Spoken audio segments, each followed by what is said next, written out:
Atenea. Ignacio Manuel Altamirano. Tas. Esto es lo que siento en torno mío, y también es lo que siento dentro de mí. Ningún asilo podría convenir más a mi espíritu en el que ha cerrado ya la noche de la desesperación. Si hubiese ido para ocultar mis penas y apurar el amargo cáliz de mi dolor, a buscar un abrigo en la soledad de mis bosques americanos, allí no habría encontrado el reflejo de mi alma. Porque en ellos rebosa la vida de la virgen naturaleza, porque sobre ellos se mece la fortuna con las promesas del porvenir. Porque el seno de esa tierra parece estremecerse con los ruidos tumultuosos del trabajo y de la lucha. Mientras que aquí en Venecia, solo se siente el aliento de la agonía, y el destino se ha alejado, hace tiempo, con fatigado vuelo, de la predilecta de sus amores. No, la América no es el desierto en que deseo vivir los negros días de marasmo y de tedio que no me atrevo a abreviar todavía, porque lo creo inútil, convencido de que son ya pocos. Venecia. Venecia es la ruina y el sepulcro. Aquí encuentro los vastos palacios con las apariencias de la vida y que no son más que mausoleos. En ellos puedo meditar y agonizar, reclinando mi frente enferma, en cualquiera de esas ojivas de mármol en las que parece reinar el genio del silencio y de la muerte. Venecia, mayo. Y sin embargo, cuán hermosa es todavía esta antigua señora del mar. Paréceme una reina destronada, envejecida, triste y pobre, pero que conserva en su desamparo y en su miseria todos los caracteres de su majestad nativa y todos los reflejos de su belleza inmortal. Pasé la mañana escribiendo y arreglando papeles. Después tomé el excelente almuerzo de este Hotel Bernardo, uno de los mejores de Venecia, y dormí algunos minutos arrullado por el rumor de las góndolas, por las pláticas y cantos de los gondoleros y por el cercano ruido de las olas del Adriático. Todo aquí es extraordinario. Los sonidos llegan al oído, velados y suaves. El antiguo misterio de la vida veneciana parece conservarse en las conversaciones, en los rumores lejanos, y en el silencio profundo que ellos interrumpen apenas, de momento en momento. En la tarde, una hermosa tarde, de cielo sin nubes, decidíme a salir, para echar la primera ojeada a la ciudad soñada tanto tiempo y en la que pienso vivir y morir. Metíme en una bella y ligera góndola y dije al gondolero, inteligente y gallardo joven, que yo era un extranjero que veía por primera vez a Venecia, y que fuera mostrándome, mientras nos dirigíamos al Lido, todo lo que creyera digno de mención. El gondolero, decidor, como todos, me respondió que en su ciudad todo era notable, todo encerraba recuerdos históricos y gloriosos, y añadió dando un suspiro. Señor, en Venecia, todos no son ya más que recuerdos. Como en mi corazón, me respondí interiormente. Preguntóme después, si no prefería ir desde luego a conocer la plaza de San Marcos. Para los venecianos, la plaza de San Marcos es lo primero. No, amigo mío, le repliqué, mañana visitaremos San Marcos. Hoy deseo ver el Lido. Como gustéis, me dijo, y apoyándose apenas en el remo, comenzamos a atravesar las calles monumentales de esta ciudad poética y grandiosa. Y empezó a señalarme palacios y templos, mezclando sus breves descripciones no pocas frases de singular dialecto veneciano poco inteligible para mí, pero que no tenía interés en comprender tampoco. Me había sumergido en una reflexión melancólica y profunda. Veía y no miraba, oía sin comprender, y no escuchaba más que la voz quejosa de mi alma atormentada por implacables recuerdos. Oh, si ella estuviera aquí. Pero ella no vivía ya, y yo cruzaba, solitario y meditabundo, aquellas calles iluminadas por el sol de la tarde, pero en que las sombras de los palacios comenzaban a enlutar las aguas de las lagunas. Pensaba en ella, como siempre, sentía mi soledad, mi hastío, y mi espíritu se enlutaba también. Pronto llegamos al Lido. Mi objeto no era pasear en él. No era mezclarme en esa lengua de tierra pintoresca y encantadora. Gracioso recuerdo de los paseos de las ciudades construidas en tierra firme, sino verlo, conocerlo, forjarme la ilusión de que veía pasar, corriendo el caballo, a Lord Byron, el enamorado de Venecia. Y evocar las memorias de los antiguos días de la soberbia república. Cuando aquella juventud rica y poderosa se daba allí cita, entre los jardines. Y se mezclaban en las muchedumbres embajadores y consejeros, guerreros y artistas, orientales y europeos, princesas y damas enmascaradas, haciendo de aquel paseo una fiesta continua, alegre, misteriosa, dramática, con todos los atavíos del lujo y todos los encantos de la leyenda.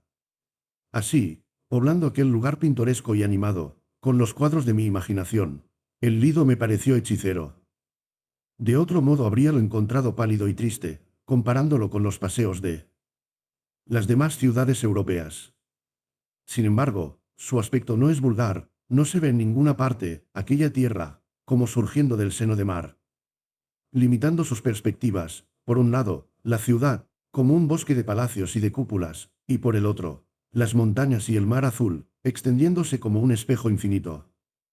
Después de un rato de contemplación, regresamos a fin de aprovechar las últimas luces del crepúsculo que en Venecia, y en una tarde primaveral como aquella, es encantador. El sol doraba apenas con sus rayos moribundos las cumbres de los Alpes Julianos, y se difundía en la atmósfera, cubriéndolo todo, un vago color de amatista, opalino y dulce. 100 góndolas, rápidas unas, lentas y rezagadas las otras, nos precedían, nos flaqueaban o nos seguían en ese regreso por el canalazo. Pero mi gondolero dejó aquella corriente animada. Y tomando algunas calles de través, y haciéndome pasar por varios puentes, se detuvo delante de un grande y majestuoso edificio de elegantísima arquitectura. «Ecco il Palazzo Capello», me dijo con ademán solemne. Yo alcé los ojos. En efecto, nos hallábamos delante de aquella mansión aristocrática y célebre sobre la cual flota, como una aureola luminosa y eterna, la romanesca historia de amores de Bianca Capello, de aquella mujer hermosa y apasionada cuya vida, como la tierra, tiene la mitad bañada por la luz y la otra mitad envuelta por la sombra. «Conocéis, supongo, la historia de Bianca Capello», me dijo el gondolero. «Sí», le contesté. Y para impedir que me contase lo que ya sabía, y para evocar a mi sabor aquellos poéticos recuerdos, le hice señas de que me dejase, y me puse a contemplar el palacio con religiosa atención. La vaga claridad del crepúsculo me permitía observar todos sus detalles. Admirar su belleza arquitectónica. Examinar sus ventanas de forma antigua y sus balcones suntuosos, en los que me complacía en fingir la bella figura de la joven veneciana, como en actitud de expectativa. De repente, y al pasar mis ojos de una a otra de aquellas grandes ventanas adornadas de magníficos relieves, descubrí una encantadora forma de mujer. Sí, no era ilusión, no era la alucinación hija del recuerdo, que me representaba allí la animada imagen de la Virgen de la leyenda. Era una mujer real, alta, enlutada y hermosa, que reclinaba su lánguida cabeza en su mano de marfil, y que sumergida en melancólica contemplación fijaba sus miradas en las aguas oscuras del canal. Entonces, todavía sin soltar un extremo de la leyenda de Bianca, mi espíritu, aleteando, volvió a la vida real. Aquella aparición era ciertamente una bella mujer, triste, joven, tal vez desgraciada como yo, que la contemplaba curioso, desde el fondo de mi góndola. Sin darme cuenta de por qué súbitamente mi corazón latía con violencia. ¿Quién era, pues? A las últimas ráfagas del crepúsculo que iba cediendo su dominio a la noche, podía examinarla. Como las antiguas venecianas, medio orientales, era blanca y pálida, y sus cabellos joyantes y abundosos eran negros. El cuello, hoy inclinado, era altivo, y el talle esbelto y majestuoso. Pero, ¿por qué guardaba esa actitud obstinada de inmovilidad y de tristeza? Porque no la distraían en su meditación ni las bromas de los gondoleros que atravesaban el canal lanzándose, pullas en su dialecto agudo y pintoresco. Ni el grito cercano de la muchedumbre agolpándose en los puentes, ni las dulces armonías de la música que salía en ondas de las ventanas vecinas, juntamente con las ráfagas de luz artificial que comenzaba a encenderse. La noche cerraba, y la joven no se movía de su puesto. ¿Acaso era una amante que esperaba una cita? ¿Acaso una extranjera, ausente? ¿Acaso una esposa que se aburría? Preguntar algo a mi gondolero era fácil. Considerándome enteramente absorto en una meditación histórica. El muchacho me había vuelto la espalda y se apoyaba en su remo, tarareando una eterna canción, una especie de Berceuse del gondolero veneciano, tan conocida de los viajeros. Pero no quise cometer una impertinencia, porque después de todo, ¿qué podía saber aquel gondolero? Callé, pues, y esperé un instante.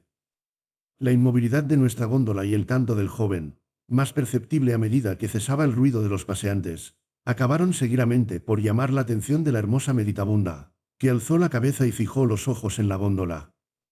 Entonces pude verla en toda la esbeltez de su talla. Era alta y erguida, su cuello sustentaba con altivez una cabeza llena de juventud. Pero ay, las sombras envolvían ya el palacio y no pude distinguir sus facciones. La imaginación me las representaba bellas y, ¿cómo no serlo? Aquel talle, aquel cuello, aquella mano, aquellos cabellos anunciaban la belleza y la inteligencia del semblante. Yo me lo forjé encantador, y aún vislumbré en él una sonrisa tímida y triste. La humedad de la noche obligó a entrarse a la joven, y el Palacio Capello se quedó mudo para mí. Lo que me pasaba era raro. La curiosidad produce a veces los fenómenos mismos del amor. Di orden al gondolero de regresar al hotel, y un momento después entraba yo en mi cuarto. No quise bajar a la mesa y no tuve apetito. Sentía una emoción extraña, inquietante e indecible. ¿Qué me pasaba? Me había creído lleno de dolor, de un dolor inmenso, infinito, que no dejaba lugar a otra especie de afecto, ni aun a la viva curiosidad del viajero.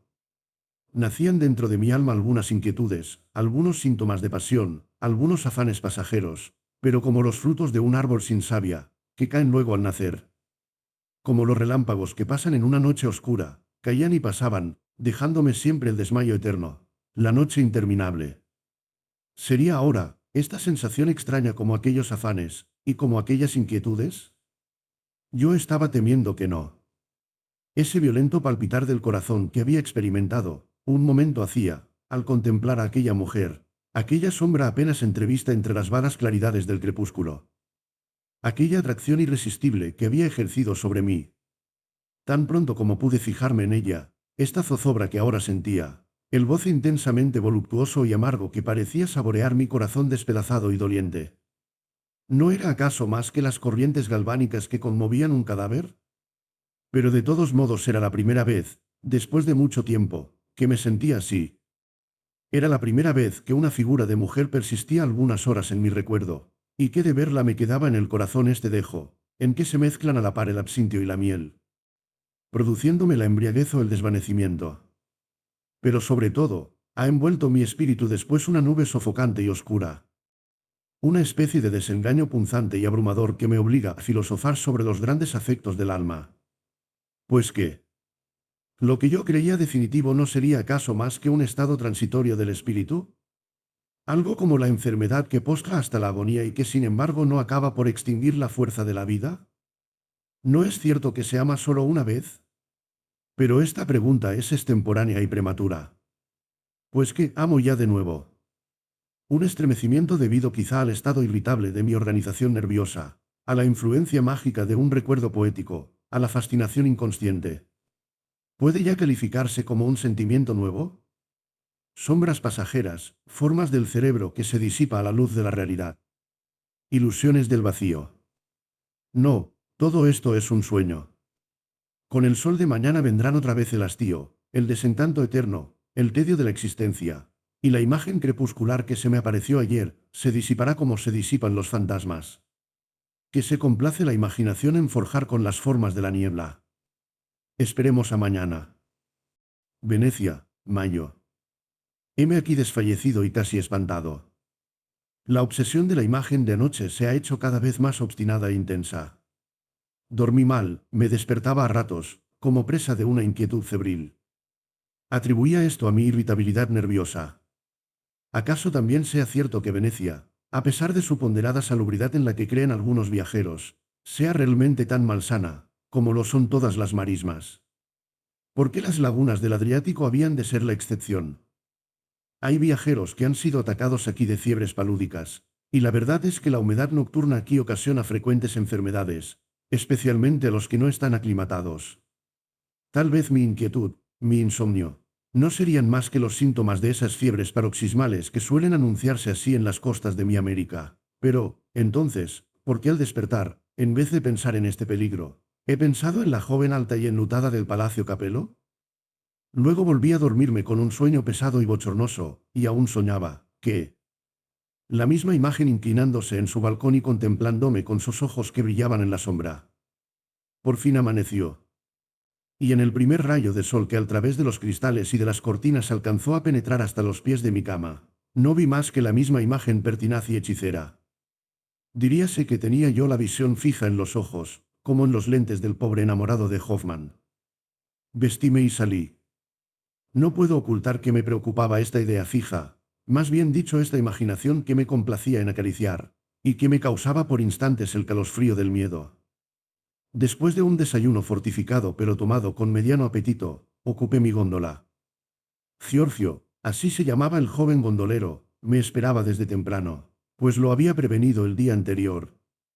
Debíamos hacer nuestra visita a la plaza de San Marcos y examinar la hermosísima y famosa basílica bizantina, enriquecida con los despojos y riquezas del mundo oriental. No vaya a llenar 100 páginas con la descripción de las maravillas que contemplé. ¿Qué podría yo decir de nuevo ni de bello después de tantos? Yo me sentí deslumbrado, admiré y me extasié en presencia de cada una de aquellas maravillas de arte, pero ahí. También delante de cada una de aquellas maravillas, delante de cada columna, de cada altar, de cada bóveda, de cada primor escultural, de cada cuadro de los más famosos maestros. La imagen de mi bella desconocida se interponía arrancándome un suspiro. Por donde quiera ella y siempre ella. Pero, oh cosa rara. Aún no había podido ver claramente su rostro y éste tomaba una forma vaga e indeterminada que mi imaginación no lograba precisar. No contentándome con darle la hermosura ni la expresión de las Madonas del Tiziano y de Pablo, el veronés. Era otra cosa, y esa otra cosa yo la sentía así, lejanamente, confusamente, como algo que se quiere distinguir en medio del delirio o entre los vagos recuerdos de la niñez. Salí luego y recorrí la plaza de San Marcos, iluminada por un bello sol de primavera. Me mezclé entre la muchedumbre y traté de aturdirme y de libertarme de una especie de opresión que iba apoderándose de mí. Presa de esta sensación extraña visité el Palacio Ducal. Contemplé la escalera de los gigantes, la escalera de oro y la sala del Gran Consejo, llena de cuadros maravillosos de Tintoretto, del Veronés, de Palma, de Zaccarí, de Contarini y del Tiziano. Cuadros que he visto deprisa, reservándome para otra ocasión admirarlos por largo tiempo. Estaba yo como impulsado por un deseo de locomoción irresistible, y a causa de él, salí del Palacio Ducal y fui al famoso Café Florian a tomar un refresco. Allí encontré una multitud de venecianos, de extranjeros y de hermosas damas, tomando ya una limonada, ya la bebida de anís tan predilecta de las venecianas. Si ella hubiera estado allí, de seguro que no la habría reconocido. Imposible. Lo que yo tenía fija en mi imaginación era la imagen de una mujer joven, envuelta en la sombra crepuscular, y reclinada en los marmóreos balcones de un antiguo palacio. Todo lo demás no era nada para mí. Por fin me separé de allí al mediodía, y regresé a mi alojamiento. Demasiado cercano, en la Riva Chiavoni, a pocos pasos de la plaza de San Marcos. Y me eché en un sillón, triste, pensativo, cada vez más inquieto. Por fin, ¿qué era aquello que yo sentía? ¿Amor o locura? Para el amor era demasiado pronto y demasiado raro. El amor es hijo del hábito, decía yo, es preciso haber sido envuelto por la nube magnética que se desprende de la persona amada, para sentirse preso y encadenado. ¿Pero esto es una verdad constante? ¿No se puede amar de súbito y como víctima de un deslumbramiento? ¿El dardo de la fábula no puede clavarse en un instante, también en la vida real? ¿Acaso el amor no es una enfermedad que se contrae en una sola mirada, al escuchar un acento, al estrechar una mano? Todas estas ideas desfilaban ante mí como extrañas paradojas en que nunca había parado la atención. Yo no había amado así nunca, pero ¿es que se ama siempre del mismo modo? En el amor, ¿el procedimiento es siempre igual? En resumen, si esto no era amor, seguramente era locura. Mi pobre cerebro, ocupado constantemente con un pensamiento solo, nublado siempre por las sombras de un pesar intenso, irritado por la desesperación, habría acabado por desorganizarse. Esta sola idea hacía circular por todo mi cuerpo un calosfrío que me helaba y que me hacía sentir, como un puñal clavado en el corazón. Pero si era locura, no era lo natural, puesto que también en la locura hay lógica, que se tradujese en el sentido de mi preocupación y de mi enfermedad moral. ¿Por qué? Pues, la imagen antes adorada se había sumergido en el océano oscuro de mi memoria, y solo surgía en el luminosa, tenaz y querida, la imagen entrevista ayer. De todos modos, hay algo de consolador en medio de este extravío que sufro. Yo he venido aquí para buscar refugio a mis dolores, para morir lentamente, para extinguirme como una lámpara, poco a poco, lanzando los últimos y pálidos fulgores de la razón. Y si encontrase algo que me hiciese vivir, que reanimase mis esperanzas, que me hiciese sufrir, que con nuevos tormentos. Sobreexcitarse mi sangre debilitada y mi fuerza moral decaída, ¿no sería un remedio? ¿Remedio para aliviarme, para apresurar el fin? Acabé por tener fiebre y me adormecí, desfallecido. Por la noche. Un criado vino a anunciarme, a las 4, que Giorgio, mi gondolero, me estaba esperando. Yo me sentía mal, pero aquel sueño intempestivo y que seguidamente era ocasionado por mi vigilia en la noche anterior, había reparado un poco mis fuerzas. Mi frente, sin embargo, ardía, mi garganta estaba seca, tenía ansia de aspirar el aire libre, y sed. Mojé un bizcocho en un vaso de Burdeos que apuré después, de un trago, y salí. La góndola me condujo al puente de Rialto, que tenía muchos deseos de conocer. Allí vagué entre la muchedumbre, entré en las tiendas, compré baratijas, pensé a ratos en el mercader de Venecia de Shakespeare, y busqué instintivamente a Sylock. Tales entretenimientos me distrajeron. Pero cuando el crepúsculo comenzó a cubrir con su sombra tenue y violácea el gran canal, y las luces artificiales empezaron a brillar en las puertas de las tiendas, como movido por un resorte irresistible, me lancé a la góndola y dije apresuradamente a Giorgio: «Al Palacio Capello». «¿Al palacio, señor?», me preguntó, mirándome con extrañeza. «Frente al palacio, donde estuvimos ayer, quiero contemplarlo de nuevo». «Ah», replicó inclinándose sobre su remo y dirigiéndose rápidamente al lugar indicado. Quería yo verla de nuevo. Creía yo firmemente, que como el día anterior, ella debía estar allí, otra vez, inclinado el semblante hacia las aguas del canal, inmóvil y silenciosa, como la imagen de la tristeza enamorada. Ni la menor duda venía a enturbiar esta convicción pueril. Ella debía estar allí. Como toda la noche y todo el día la había visto en mi imaginación del mismo modo, se había producido en mí la seguridad de que así estaba siempre, como una santa que hubiese visto en un altar, como las vírgenes que había visto esa mañana en la iglesia de San Marcos y en el palacio ducal. Así es que llegué al sitio deseado, palpitando de emoción, como un enamorado a una cita. Iba a verla, tal vez hoy podría examinarla. Todo mi sabor su semblante que había dotado con la hermosura vaga y confusa de mi delirante ideal. Y alcé los ojos. Pero no había nadie en los balcones. El crepúsculo no era todavía tan oscuro como el día anterior. Reconocí perfectamente el Palacio Capello con sus 4 pisos y sus ventanas de forma antigua. No me engañaba, era él, y sin embargo, dudé. ¿Pero estamos en el mismo sitio que ayer?, pregunté a Giorgio. En el mismo, señor, ¿queréis que lo cambiemos? No, amigo mío, me apresuré a responder, solo que me parecía que no era el mismo edificio. Giorgio sonrió. Lo conozco demasiado, señor, replicó, es el Palacio Capello, lo conozco por fuera y por dentro. Esta última afirmación me sobresaltó agradablemente. Tal vez este muchacho conocería a las gentes que hoy habitaban el palacio. Tal vez él podría decirme, pero callé, y me puse a contemplar de nuevo el palacio con impaciente ansiedad. Mas esperé en vano. La joven no salió al balcón. Es indecible el tormento que sufrí. Ya entonces era inútil preguntarme si la curiosidad producía también los fenómenos del amor, porque evidentemente lo que yo tenía era amor, a no ser que fuese locura. Así pasé largo rato. Al cabo de él y cuando comenzaba a cerrar la noche, me decidí a preguntar a Giorgio algo que pudiese, si no disipar mis dudas, al menos darles otro giro. Yo sentía la necesidad de la confidencia, de la exteriorización. Aquel pensamiento encerrado en mi alma, me ahogaba. ¿Con que estáis muy seguro, amigo mío, de que este es el sitio en que permanecimos ayer tarde un momento, pregunté al gondolero. Oh, muy seguro, contestó Giorgio, mirando otra vez sorprendido, señor excelentísimo. Este es el Palacio Capello. Todos lo conocemos perfectamente en Venecia. He aquí a un lado al Santo Apollinaire. He allí el Ponte Storto y si queréis asomaros un momento a la boca del canaletto, dijo, mostrándome la entrada de un canal angosto. Veréis el bello jardín de ese otro palacio moderno y las guirnaldas de rosas que forman bóvedas de un lado a otro. Es el Carampane. Vaya si lo conocemos. Yo he vivido en el Palacio Capello, añadió con aire sonriente. En efecto, reparé en todo lo que me señalaba y que no había visto el día anterior, absorto como quedé en la contemplación de la joven. Esto último era lo que me interesaba y cómo preguntarlo. No parece sino que él me adivinó.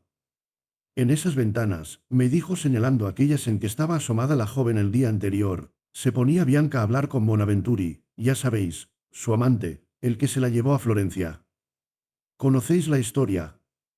Sí, pero no sabía cuál era la ventana, esa que está enfrente de nosotros. Cualquiera de esas, replicó, porque todas pertenecen a las habitaciones del viejo Bartolomé y de su familia. Pero la tradición cuenta que Bianca escogía de preferencia esa que ocupaba ayer una señora vestida de negro. ¿La visteis? El corazón me dio un vuelco, yo no había visto otra cosa. Sí la vi, contesté. Era en esa ventana que está frente a nosotros. Creo que allí estaba ella asomada y reclinándose en un brazo. Justamente, y era bella la señora, bellísima, yo la vi también. ¿Será la dueña del palacio ahora? Me atreví a interrogar. No lo creo, Excelencia, respondió vivamente el gondolero, me parece extranjera. Además, conozco a los dueños, a los habitantes del palacio, he vivido en él, repitió. Ah, ¿los conocéis? Son venecianos, viejos venecianos, varias familias que allí habitan son venecianas. Pero esa señora de ayer no pertenece a ellas. Seguramente es extranjera, tiene el aspecto, o vendría a visitar. Por insegura que fuese esta información de Giorgio, que aun habiendo vivido en el palacio, no podría conocer familiarmente a todos sus habitantes. Yo experimenté al oírlo una terrible opresión de pecho. Algo me decía que era cierto lo que me afirmaba, y entonces, la noche, que ennegrecía ya las aguas del canal, no era tan oscura como la que velaba mi esperanza. No volvería a ver a la joven. Aquella aparición había sido casual y me había enamorado de un fantasma pasajero. Volví a alzar los ojos y no descubriendo a nadie, incliné desesperado la cabeza y di la orden de regresar. ¿Al Hotel Danieli? Sí, contesté maquinalmente, al Hotel Danieli. Es este antiguo palacio Bernardo en que estoy alojado. Y me he arrojado en el lecho, más sombrío, más inquieto, más enfermo que ayer. Aquella visión no se separa un momento de mi fantasía, y una ansiedad loca se apodera de mí. Quizá es la demencia, me parece que tengo fiebre. Siento una especie de terror y comienzo a comprender en todo su peso la expatriación y la soledad. He llamado. Entre las cartas de recomendación que he traído de París, hay una para el doctor Gerard que vive ahora en Venecia. Este médico es francés, pero ha pasado muchos años en Santiago y en Buenos Aires, y ha contraído allí numerosas relaciones y estima grandemente a los americanos. Uno de mis amigos me dio esta carta. La he hecho llevar a su dirección y espero, verdaderamente preocupado con mi enfermedad. Venecia, de mayo. Hasta ahora puedo escribir, no he estado gravemente enfermo, pero el médico me ha obligado a guardar cama 2 días. Excelente hombre es este doctor Gerard. Desde que lo he visto, me parece que no estoy expatriado y que no me hallo solo en el mundo. Es un amigo y, lo que es mejor aún, amigo viejo. Ha vivido muchos años en la América del Sur, conoce a todo el mundo y conserva buenos recuerdos de aquellos países. Ama a los americanos como a sus compatriotas y me ha querido desde luego, como a un hijo. Es un hermoso viejo de 60 años, fresco y vigoroso, en la plenitud de la vida intelectual. Acudió con presteza a mi llamamiento, me pulsó, me interrogó, y seguidamente concluyó por creer que mi enfermedad era más bien moral que física, pero complicada, sin embargo, con algo de calentura cerebral. Recetó alguna poción calmante y me previno el reposo. Esto no será nada, me dijo, pero es preciso que reposéis 2 días, por lo menos, yo vendré a veros mañana. Así lo he hecho, he pasado estos 2 días en medio de una languidez extrema, pero dulce. Diríase que he sufrido un largo desmayo, en el que, sin embargo, he tenido alguna conciencia de mi estado. Y no he dejado de pensar en ella. Hoy el doctor me ha mandado levantarme, me he sentido con mayores fuerzas y he comido con algún apetito.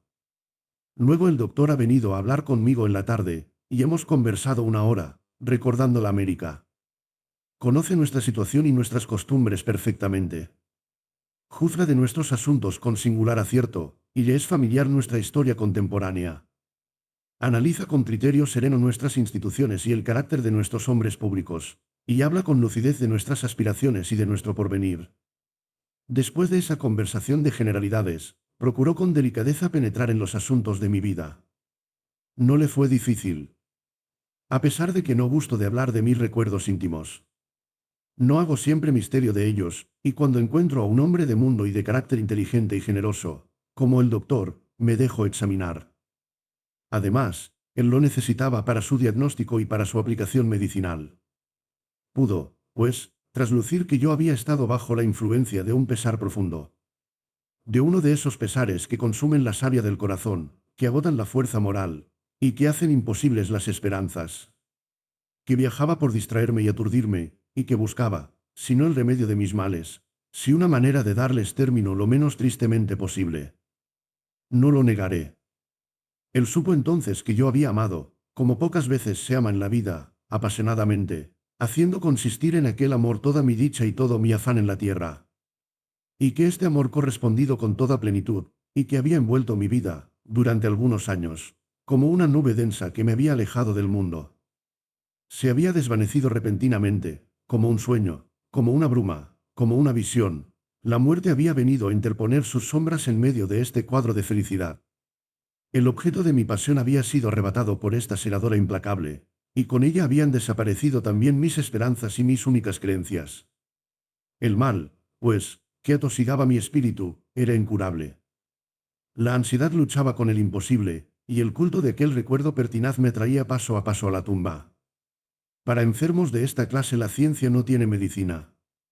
Solo la religión suele ofrecerla como un consuelo a los creyentes, o el destino concederla, como un milagro. El doctor, hasta aquí, permanecía pensativo e inquieto. Quizá atribuía en gran parte mi estado actual a esa larga lucha de vigor moral agotado con mis implacables dolores, pero estaba muy lejos de pensar que había habido un nuevo sacudimiento en mi alma. Que tal vez el milagro del destino había operado aquella revolución que me postraba, o que el estado de sobreexcitación de mi espíritu que hacía peligrosísimo cualquier nuevo sentimiento, había producido, por una transformación extraña, aquel abatimiento final. Nada le dije acerca de mi preocupación de los últimos días. Temí francamente que me creyera loco. La causa de mis pesares pasados era muy explicable, muy natural, en una organización impresionable, vehemente, apasionada como la mía. Mi existencia se había como saturado en aquel sentimiento que me había poseído por completo. Todo esto era lógico. Pero decirle que al llegar a Venecia, cuando traía el corazón como cubierto con el espeso escudo de mi dolor, apenas vi, y eso envuelta en las sombras del crepúsculo, a una mujer desconocida, cuando fui presa de una especie de obsesión tenaz y de una ansiedad indecible. Esto era abordar la demencia, cuando no la puerilidad.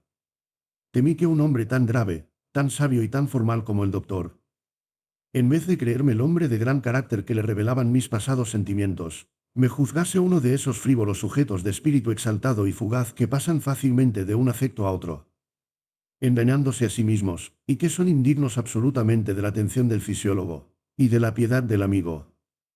De manera que callé y dejé al doctor a oscuras acerca del estado de mi alma. Además, aunque yo sentía que esta era la causa inmediata de mi postración actual, quizá me equivocaba. Quizá en efecto no se debía sino a causas más inveteradas, más definitivas. ¿Qué sabía yo de esto? ¿Qué sabe uno de los misterios de su propio corazón? El corazón es una esfinge eterna, cuyos problemas se renuevan sin cesar. Así pues, he pasado este día. Mañana, si la obsesión continúa, si mi ansiedad se acrecienta, tal vez me vea obligado a decir algo al médico y al amigo. Venecia, de mayo. Me siento dichoso. Dichoso como hombre que ha soñado 5 días, que han sido siglos, y que ve su sueño convertido en realidad. Experimento una alegría loca, mezclada con las punzantes y amargas voluptuosidades de la expectativa. Una expectativa que me impacienta. ¿Qué carácter el mío? No se aviene con las lentitudes de la vida normal, con la lógica de los sucesos. Sufrir, para mí, es morir, esperar, para mí es una tortura. No tengo la noción del tiempo, mi pasión es siempre mi clepsidra. Pero narremos. Vino el doctor temprano y me hizo alistarme para salir. Ahora tengo tiempo, me dijo, y voy a acompañaros a dar un largo paseo. Lo necesitáis. Iremos primero a los jardines de la punta de Yamota. Aspirar el aire de la mañana bajo los árboles y el gran aire del mar os hará bien. Luego reposaréis y en la tarde visitaremos la Giudecca. Efectivamente, dimos un largo paseo en el jardín y aspiré a bocanadas aquel aire cargado de sales, que fue un banquete para mis pulmones debilitados. Regresamos después y almorzamos con excelente apetito. El doctor me abandonó un momento para ver a algunos de sus enfermos y a las 4 volvió a reunírseme. Nos deslizamos a lo largo del canal de la Giudecca y visitamos este lugar, uno de los más pintorescos y característicos de Venecia. Pero al descender la tarde y como el doctor quisiera mostrarme la dogana del Mare y otros edificios. Al entrar en el Gran Canal, yo rogué que fuésemos al Palacio Capello, que era el objeto de mis ansias no aplacadas, sino antes bien exacerbadas por una clausura de 3 días. Pareció tal demanda extraña al doctor, pero sin oponerse a ella. Me preguntó si tenía alguna mira especial en ello. Yo dando orden a Giorgio de que tomase aquella dirección, le respondí. Hace tiempo, desde América me ha interesado la historia romanesca de Bianca Capello y he pensado hacerla asunto de una leyenda poética. Ahora que estoy en Venecia, deseo conocer el palacio y estudiar lo que puede llamarse el color local. ¿Qué os parece? Muy bien, contestó el doctor. Perfectamente, yo os mostraré las ventanas de Bianca, la casa en que estaba situado el banco de los Salviati, tíos del pobre joven Pietro Bonaventuri. Después tendréis que ir a Florencia para conocer la casa en que sirvió de escondite los amantes y el palacio de los Médicis, en donde se operó la transformación de la ardiente joven veneciana. Es una historia singular esa, y que ofrece un estudio terrible del corazón de la mujer. ¿Cultiváis la poesía? Algunas veces, le respondí, como una distracción de mi tristeza. Es un consuelo, en efecto, repuso el doctor, pero a veces se convierte en tóxico. Para los caracteres poéticos, cuando son desgraciados, la poesía se convierte en el buitre de Prometeo. Es la pena de los inmortales. Ciertamente, y cuánto tiempo hace, le dije, que he conocido esa verdad cruel. Tal vez la exaltación de mis sentimientos y de mis dolores no se deba sino a ese extraño privilegio del destino, pero es ineludible, como la muerte. Así, departiendo amigablemente sobre los peligros y ventajas de nuestros respectivos caracteres, llegamos frente al palacio, un poco antes de la hora de los días anteriores. El sol no se ponía aún. Giorgio hizo alto en el sitio en que habíamos estado la última vez, y a tiempo que el doctor me señalaba los pórticos del palacio. Observé en el principal una góndola grande, decorada con lujo y montada por 2 gondoleros que al descubrir a Giorgio se pusieron a hablar con él. En ese mismo instante también, el doctor saludaba respetuosamente a alguien que estaba en las ventanas. Alcé los ojos, mi hermosa desconocida se hallaba en el balcón, inclinándose como la vez primera. No pude contener una exclamación de sorpresa y de alegría que pasó inadvertida, sin embargo, para el doctor, pero no para Giorgio, que se volvió para verme con cierta malicia. Por fin había vuelto a verla, y en la plenitud de su belleza y de su gracia. Apenas pude contemplarla, me sentía bajo la impresión de un deslumbramiento, y por otra parte la palpitación de mis sienes y de mi corazón me impedía mirar y comprender. Estaba atónito. A pesar de eso, reparé en que la joven no se hallaba sola. Acompañábala un hombre joven, pálido, de aspecto serio arrogante, que hablaba con ella. ¿Quién sería? Y como la hoja aguda de un cuchillo penetraron los celos en mi corazón. Decididamente, era mi suerte que aquel amor naciera en mi alma con todo el cortejo que lo hace poderoso e irresistible. Hermosa dama. Dije al doctor que seguidamente había notado los cambios sucesivos de mi semblante. Oh, sí, respondió, una de las más bellas de Venecia, pero sin duda la más inteligente. Es una mujer de gran talento, de gran instrucción y de un carácter extraordinario, y cosa singular. Es casi vuestra compatriota. ¿Cómo? Repuse, sorprendido, mi compatriota. No precisamente, pero casi, por su origen y por sus sentimientos. Ya os diré, añadió, viendo la góndola del palacio que acababa de ser ocupada. En efecto, volví a alzar los ojos, y la joven ya no estaba en el balcón. Acababa de entrar en la góndola, acompañada de una hermosa señora de cierta edad y del joven serio y pálido que estaba con ella en la ventana. La góndola pasó rápidamente junto a la nuestra. Sentí como una corriente de fluido que me envolvía, y apenas pude ver, palpitando, el semblante risueño de las 2 damas que volvían a saludar al doctor con ademán amistoso. Continuad, continuad, doctor, murmuré impaciente, viendo que la góndola que se llevaba el objeto de mis delirios se perdía rápidamente a lo largo de aquel canal. Pues bien, continuó el doctor, esa joven. ¿Es americana? No, es veneciana, pero es hija de americana. Su madre es de Buenos Aires. Su padre era veneciano también, y después de haber seguido las vicisitudes de Garibaldi, ejerció durante mucho tiempo el comercio en El Plata. Ganó mucho dinero, allí casó con una joven distinguida y regresó a su país, retirándose de los negocios. Desde entonces residió en Venecia. Aquí nació Atenea, así se llama esa joven. Pero su padre, desde que era muy pequeña, la envió a educarse en Londres y en París, hasta que ya formada la hizo volver al seno de su familia, pocos años antes de que él muriese. Hace uno que murió y, como veis, aún lleva luto. De modo que ahí tenéis una mujer enteramente europea por su educación. Pero entiendo, Mina, según mis observaciones, el fondo del carácter americano. Naturalmente esto debe atribuirse más que al origen, al influjo de la madre, que es una de esas adorables mujeres argentinas y uruguayas en quienes se unen en extraño conjunto. La dulzura inefable de las vírgenes indias, con cierta fiereza salvaje que les da el aire de leonas cuando las agita la pasión. Ese tipo es único en el mundo, y era, cuando viví en América, el objeto constante de mi estudio y de mi admiración. Yo no conocía a la madre de Atenea en Buenos Aires. Ya estaba ella en Europa cuando residí algunos años en aquella ciudad. Pero conocí a sus parientes con quienes cultivé estrecha amistad. Nos encontramos después en París y en Roma. Cuando viajaba en unión de su marido y de su hija, y naturalmente, sabiendo que yo había residido largamente en su país natal, que conocía a su familia y que amaba a su patria. Pronto nos hicimos amigos. Más tarde decidí fijarme en esta ciudad que es la de su residencia habitual, y llegué a ella desgraciadamente cuando el pobre viejo moría.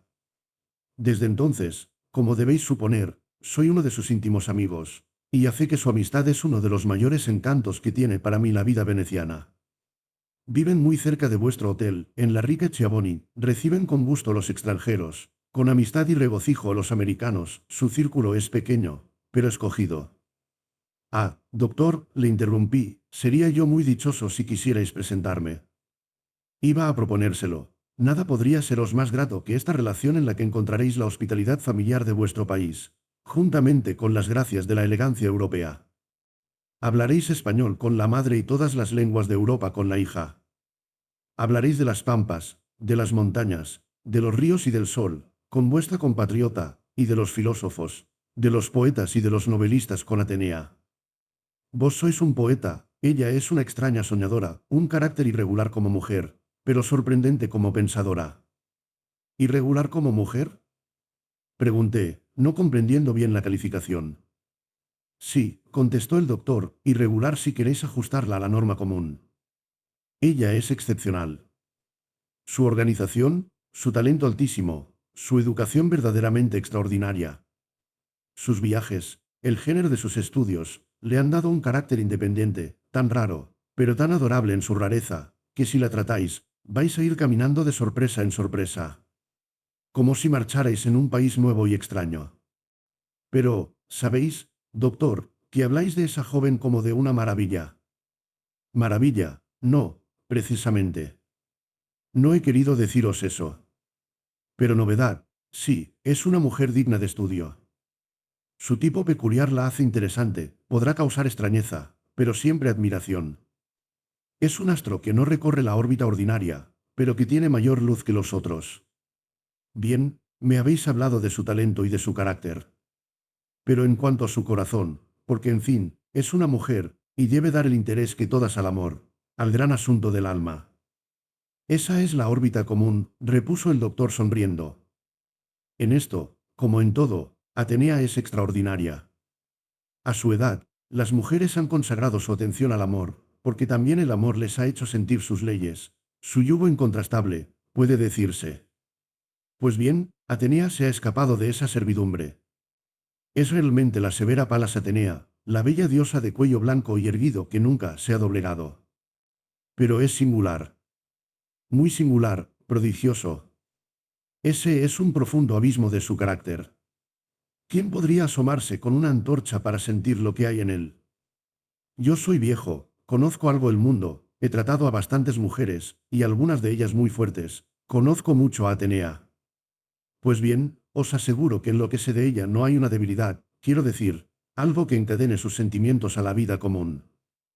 Estoy seguro de que no ha amado, de que no cree que pueda amar. Pero, ¿es escéptica por sistema? Tal vez, solo por el sistema y la convicción podría explicarse una imperturbabilidad tan olímpica, como esta. Pero, ¿cómo podéis asegurar que ya en su tierna juventud, en Londres, en París, en Viena, no haya alimentado alguna vez un sentimiento que dejara hondas huellas en su corazón? En efecto, penetrar en tales intimidades sería aventurado. Podría desmentirme el hecho, un hecho recóndito y oscuro, un hecho que viniese en el fondo del espíritu, velado como el secreto de un crimen.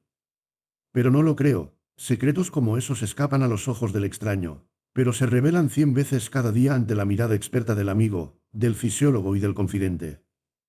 Yo soy el amigo viejo de la casa. Soy un padre para Atenea, más todavía soy un amigo íntimo. El amigo que consuela en las horas de sombra y de tristeza indefinible que suelen nublar aún a los espíritus más serenos. No, esa joven no ha amado jamás. ¿Y ese caballero que la acompaña? Ah, dijo el doctor, encogiéndose de hombros, ese es justamente una piedra de toque. Es un abejorro que se quema en la llama. Es un enamorado, un banquero. ¿Un banquero? Sí, un banquero, pero nada más que un banquero que busca una mujer hermosa para casarse con ella y ostentarla, como su palacio, sus cuadros, sus joyas y sus riquezas. Un necio afortunado. Atenea no es capaz de amar, pero en todo caso, no amaría a un hombre que nada significa sin su caja. No es rica y aún puede llamarse pobre en Europa, donde el lujo crea necesidades diarias y donde se despiertan apetitos insaciables. La fortuna que le dejó su padre es pequeña, y con ella solo puede obtenerse la independencia. Pero Atenea es una mujer para quien el dinero es lo último en la vida. Lo cree seguro siempre, porque confía en ella. Observad que las mujeres de talento que poseen conocimientos variados y extraordinarios no dan gran importancia al dinero. Eso se queda para las huérfanas del trabajo y de la inteligencia. Para las ricas ociosas que vegetan en la ignorancia y que, ávidas de lujo, tiemblan sin embargo al solo pensamiento de que pueda faltarles alguna vez la herencia del padre o la caja del marido. Atenea sabe que su tesoro es su talento y que lo salvaría en cualquier naufragio, como Simónides. Por otra parte, su vida es sencilla, como la de una anacoreta. Para su refinamiento le bastan un libro o una conversación inteligente. De suerte que el apreciable banquero pierde sus días y agota sus miradas inútilmente. Mi corazón se alivió de un gran peso, oyendo hablar así al doctor. Respiré. No había por qué tener celos. Pero un océano de imposibles amenazaba sumergir mis esperanzas. Ese carácter. Qué hondo misterio. Por lo demás, esta mujer no puede ser más hermosa, ni más interesante, ni más irresistible. Si hubiera de elevar nuevos altares a un nuevo Dios, ¿qué numen más digno de mi adoración y del sacrificio de mi vida? Venecia, de mayo. He dormido poco y mal, pero mi insomnio ha sido grato y dulce. Ha sido una mezcla de alborozo y de curiosidad. Me acuerdo que cuando niño, sentía algo semejante la víspera de alguna gran fiesta, en la que esperaba ser feliz ahí, con los inocentes y fáciles voces de aquella edad. En la tarde, ha venido el doctor a prevenirme que esta noche seré presentado en casa de Atenea. Me ha anunciado como un compatriota que ha sufrido mucho y que viaja por distraerse y por curarse. Y soy esperado con cierta curiosidad afectuosa. Tiemblo de emoción y me irrito contra mí mismo por estas puerilidades. Siento una timidez rústica. ¿A dónde se ha ido el hombre de mundo? Es el vértigo del abismo, quizá. No importa, me arrojo en él, cerrando los ojos. Figúraseme que el ocaso me sonríe en las tinieblas. Venecia, de mayo. Qué dolor tan punzante en el corazón. Qué nieblas en el alma. Qué dejo de ambrosía y de veneno en los labios. La he visto. Le he hablado, he oprimido sus manos entre las mías. Su acento melodioso y blando ha penetrado en todo mi ser y lo ha enfermado. Me siento fatigado y doliente como después de un sacudimiento eléctrico. No sé qué hacer. No puedo ni pensar. Soy todo sentimiento físico, circula por mis venas un fluido extraño que me postra y me agita al mismo tiempo. Pero, ¿quién es esta mujer? ¿Y qué encanto tienen sus ojos, sus palabras, su sonrisa? No sé, pero nunca he podido concebir cosa semejante. ¿Es una maga realmente? ¿O soy yo, con mis prevenciones apasionadas, con mi espíritu enfermo, con mi soledad de tantos años? ¿Quién ha forjado esta influencia satánica o celeste que así me trastorna? No sé, no quiero averiguarlo. Estoy medio loco y necesito embriagarme y dormir, olvidarme, reparar en un reposo absoluto mis fuerzas extinguidas. Un vino espeso y generoso, y un sueño pesado me harán bien. Venecia, de mayo. Venecia presenta el aspecto de una fiesta matinal. El cielo está azul y transparente como si fuera un inmenso zafiro. El sol brilla alegre sobre el Adriático, corre una brisa tibia y juguetona que hace ondular las aguas azules, las velas de los barcos y las cortinas de las ventanas y de las góndolas. La gente circula riendo y murmurando en los puentes, en las calles y en los canales, como regocijada. Todo canta y todo brilla. Y hay fiesta también dentro de mi corazón. Acabo de verla un momento en sus ventanas. Arreglaba una planta trepadora que festona sus balcones de mármol con racimos de flores blancas y rojas. Me detuve a contemplarla. Ella examinó las flores y luego tendió la vista al mar, que se dilataba a su frente, azul, tranquilo, inmenso. Después me ha visto, una sonrisa graciosa entreabrió sus labios y me saludó, inclinando la frente. Y yo sentí, al ver aquella sonrisa, la frescura y la claridad del alba en mi espíritu. Y entré en mi hotel con insensata alegría. Ahora es un placer para mí, escribir. Antes de anoche fui presentado a ella. Con qué alborozo verdaderamente infantil me preparé a este acto solemne y en el que yo esperaba algo definitivo para mi existencia. Con qué gravedad y recogimiento religioso me acercaba a su casa. Pero con qué timidez casi rústica penetré en ella. Diríase que jamás había yo pisado un salón. Que acababa de abandonar la vida del campo y de los bosques para entrar por vez primera en la sociedad. Tal fue la opresión de pecho que sentí, me acometió una especie de entumecimiento y de parálisis. El doctor reparó seguidamente en mi emoción. ¿Qué os pasa? Me preguntó. Nada, le contesté, un ligero malestar, vestigio tal vez de la enfermedad pasada. Y sin embargo, os sentíais muy bien antes de salir. En efecto, y esto no es nada, la humedad tal vez me ha causado una ligerísima impresión. Ya estoy bien. Diciendo esto, subíamos las magníficas escaleras de mármol que conducen al primer piso en que se halla la habitación de Atenea. El doctor se anunció, mi corazón comenzó a palpitar fuertemente. Se nos hizo entrar y se oyó la voz dulce y clara de la señora que decía en el fondo del salón. Buenas noches, doctor Gerard. En cuanto a mí, estaba como deslumbrado y me había avanzado manteniéndome como oculto tras el doctor. El salón, aunque forma parte de un edificio de carácter antiguo, como todos los de Venecia, es por sus dimensiones y por su aspecto un salón enteramente moderno. Ni pequeño, ni grande, decorado con gran gusto. Alta chimenea artísticamente labrada, espejos, esos famosos espejos que no tuvieron rival en el mundo. Jarrones antiguos con admirables flores naturales, flores por donde quiera, y bellas pinturas antiguas y modernas. Todo pude abarcar a la primera ojeada y a la luz de hermosas lámparas de gas que pendían del techo artesonado, con primor. Es un salón en que el lujo se asocia bien con el gusto artístico. Había allí 4 o 5 personas. El doctor me presentó a la señora, que me recibió con una amabilidad y distinción de gran dama. Luego se avanzó hacia donde estaba Atenea junto al piano, de cuyo asiento acababa de levantarse.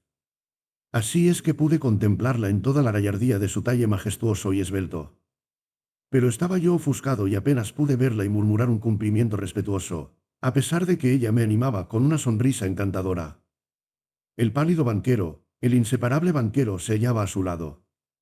Y no sé, pero a pesar de las seguridades que me había dado el doctor, de nuevo un sentimiento de celos punzadores me atravesó el corazón. Me propuse desde luego hablar y ver a la joven lo menos posible. Y como si un velo de sombras hubiese venido a oscurecer mi espíritu súbitamente, se apoderó de mí una tristeza áspera y amarga, que me obligó a adoptar un carácter reservado y frío. Esto era impertinente de mi parte, lo sé, pero no estuvo en mi mano impedirlo. Había algo del salvaje americano en mi actitud. Sin embargo, la señora me había traído a su lado, y comenzó a hablarme de América, de mis viajes, de sus recuerdos y de todo cuanto se pregunta, generalmente, a un viajero a quien se ve por vez primera. La joven aparentaba hablar con el banquero y con alguna otra persona que estaba a su lado, pero me escuchaba con curiosa atención. Yo no la veía sino por instantes y al soslayo. Pasados algunos momentos, y habiéndose levantado la señora para hablar con el doctor, Atenea aprovechó esa oportunidad y vino a sentarse a mi lado. Entonces había desaparecido ya enteramente mi primera impresión, y pude mirar y examinar con detenimiento a la hermosa y temida joven. Lo que son las prevenciones abultadas por la fantasía. El doctor Gerard me había hecho una pintura tal del carácter de Atenea que no puede menos que figurármela tan altiva y desdeñosa como una inmortal que no está sujeta a las leyes humanas. Por lo menos, en mi imaginación preocupada y temerosa la joven se me presentaba como una viva imagen de aquellas soberbias mujeres antiguas de Venecia, que creían ser reinas y que veían a sus pies un mundo de adoradores, una Loredano, una Toscari, una Morosini, por ejemplo, hijas de aquellos mercaderes cuyas galeras dominaban los mares y a cuyos palacios no se acercaban los reyes mismos, sino con la frente inclinada. Ni atenuaba semejante imaginación el que la humilde y apasionada Desdémona hubiese nacido también en Venecia, puesto que Atenea no estaba sujeta a las sublimes flaquezas de esta heroína incomparable del poeta inglés. De modo que mi sorpresa fue tan grande como grata, al encontrarme frente a frente de la mujer que había sido un problema para mí durante 8 días. Es hermosa, eso sí, con esa hermosura que tiene algo de penetrante y de hechicero luego que se siente y que se ve. Diríase que una hermosura de esta clase exhala un aroma, que embriaga el alma, o más bien que está circuida de una atmósfera magnética que subyuga. Blanca y morena, como nuestras morenas de América, con un cutis de raso en que la sangre se colora y se transparenta como al través de un pétalo. Los ojos oscuros y profundos revelando el abismo, un abismo de pasión y de inteligencia, la nariz recta. La boca ni pequeña ni grande, pero con los extremos dirigidos levemente hacia arriba, como la boca de las Junos y de las Venus griegas, los labios rojos, carnosos y frescos. Cabellos y cejas también oscuros, el cuello erguido y poderoso como el de Palas, y las manos y el antebrazo como de marfil. El cuerpo ondulante y gracioso revelando juventud, movimiento y fuerza. Así la vi en mi rápido examen que ella observó con cierto placer, como todas las mujeres bellas, y que acentuó con una sonrisa que me dejó entrever una gracia extrema, a saber, unos dientes blancos y brillantes. Era una sonrisa en que había luz. Entretanto me hablaba. Su voz era dulcísima y melodiosa, con ese acento suave veneciano que parece hijo del silencio de la ciudad, del rumor de las góndolas, del suspiro del viento entre los palacios o del lejano murmullo de las ondas. Esa voz era un canto, y modulándola así, con las inflexiones de la curiosidad, y acentuándola con sus leves sonrisas y con el alternativo adormecimiento o brillo de los ojos, Atenea realmente era una maga fascinadora. Y, sin embargo, nada tenía de altiva, de desdeñosa, de irónica. Era una joven de altísima educación, pero casi tímida, benévola, dulce, el doctor decía bien, como las vírgenes indias de nuestra América. Podía calificársela, como Horacio en Hamlet calificaba a Ofelia, criatura suave. Ni el menor rasgo de curiosidad, ni de orgullo, ni siquiera la conciencia de su prestigio. Era una niña grande, predispuesta a las sorpresas, interrogando a la vida, pero mirándola de frente, sin miedo, segura de su bondad y de su fuerza. Conversamos largo tiempo y casi nos olvidamos de las gentes del salón. Hacía 10 minutos que hablábamos y ya viajábamos juntos en alas del espíritu por los espacios celestes, por los mares tormentosos de América o por las selvas vírgenes de que ella oía hablar frecuentemente. ¿Cómo excitaba su curiosidad nuestra vida republicana, guerrera y salvaje? ¿Cómo deseaba conocer las maravillas de los Estados Unidos del Norte? Pero cómo la interesaba también el carácter de nuestros pueblos primitivos. Ella enteramente europea, no podía ocultar su sangre americana, y se deleitaba pensando en la América como en una leyenda en cuyas brumas luminosas se perdía su alma, en infantil meditación. Nos fue preciso volver a la realidad. Nos habíamos aislado completamente. Y el pobre banquero, el otro personaje y el doctor, habían tenido que acercarse en torno de la señora, dejándonos libres en aquel diálogo en que por turno Atenea y yo nos dejábamos extraviar por el numen de la conversación. Se servía el té. La joven, con aquellas manos que yo contemplaba con arrobamiento, me presentó una taza. Oh, sigamos hablando, me dijo. Me parece que despierto a un mundo nuevo. Yo hablo con muchos americanos que pasan por aquí, pero se van pronto o preguntan mucho. Y nuestras conversaciones tienen que ser el complemento de sus guías. Yo deseo hablar de América. ¿Permaneceréis vos algún tiempo en Venecia? Pienso, respondí, residir aquí toda mi vida. ¿Toda vuestra vida? Me dijo con sorpresa, ¿pero es esto cierto? Oh, no es broma, exclamó el doctor, interrumpiendo. Mi amigo ha venido a morir a Venecia. Al menos me consta que esa ha sido su intención desde que llegó. ¿A morir? Repuso ella con un leve fruncimiento de cejas en que se mezclaba el dolor y la sorpresa. Sí, a morir, respondió el doctor, a morir cuando el cielo lo disponga. Pero eso no quiere decir que piensa no moverse de aquí hasta que llegue esa hora fatal. Ya os explicaremos eso, mi hermosa amiga. Es singular, dijo muy seria Atenea. De modo, añadió la señora, que abandonáis nuestra América como yo. Precisamente, señora, repliqué. ¿Pero no tenéis familia allá? Tengo parientes, lo mismo que he tenido el honor de oíros, que lo tenéis vos. Pero familia íntima, padres, hermanos, esposa, hijos, todo lo que forma un lazo que enlaza a uno al suelo, eso ha desaparecido.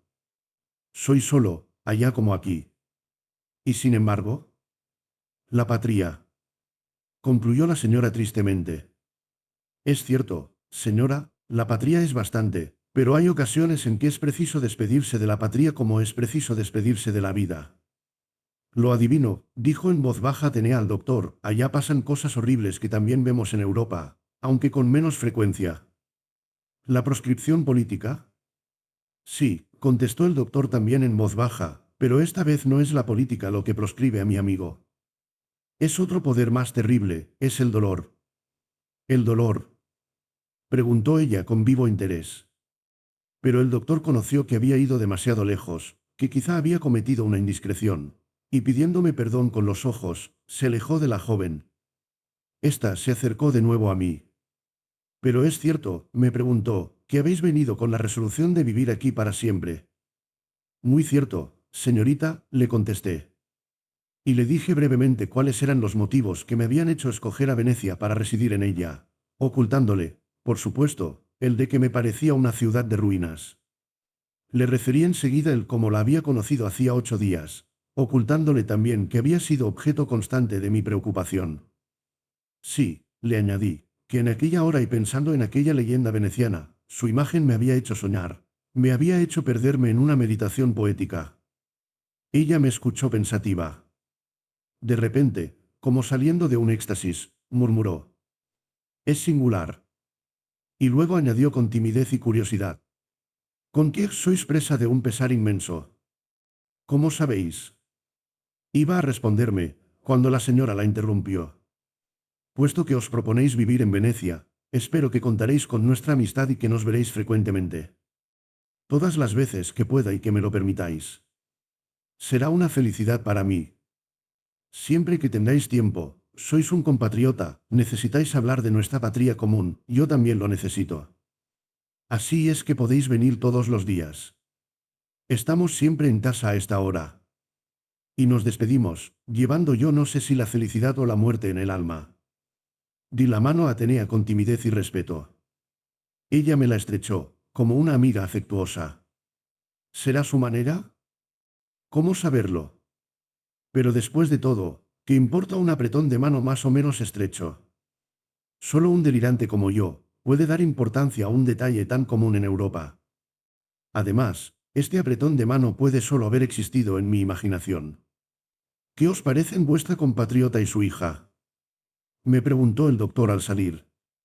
Estoy encantado, doctor, la señora es un ángel, la joven, una maga. Peligrosa, ¿es verdad? Pero a bien que estáis perfectamente blindado contra esa influencia. El pesar es una cota de bronce. Ahí. El doctor no sabía, o aparentaba no saber, cuán débil es el corazón apesadumbrado. Volví a mi alojamiento en el estado que ya he descrito. Pero logré dormir, el sueño de la embriaguez y de la fatiga. Ayer pasé la mañana meditabundo y triste, ansioso de soledad y de silencio. He recordado una y 100 veces las menores palabras de Atenea, su acento, sus miradas, su actitud.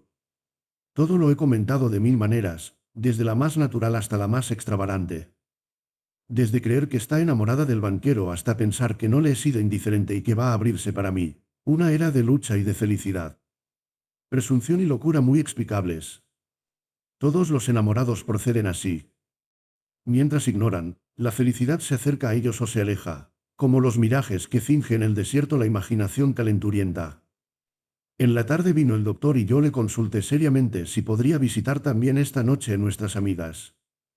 Es claro, amigo mío, puesto que os han autorizado y lo deseáis. Nada me será más grato, doctor. Yo no voy al teatro ni tengo aún conocimientos en Venecia, y aun cuando los tuviera, no los encontraría tan encantadores, como este que vuestra bondad me ha proporcionado. Pues bien, iremos, después de comer y de hacer un paseo. Podréis entre tanto recorrer esta poética ciudad, poco a poco. Efectivamente, hicimos nuestra visita, y como la noche anterior, fui recibido cordialmente.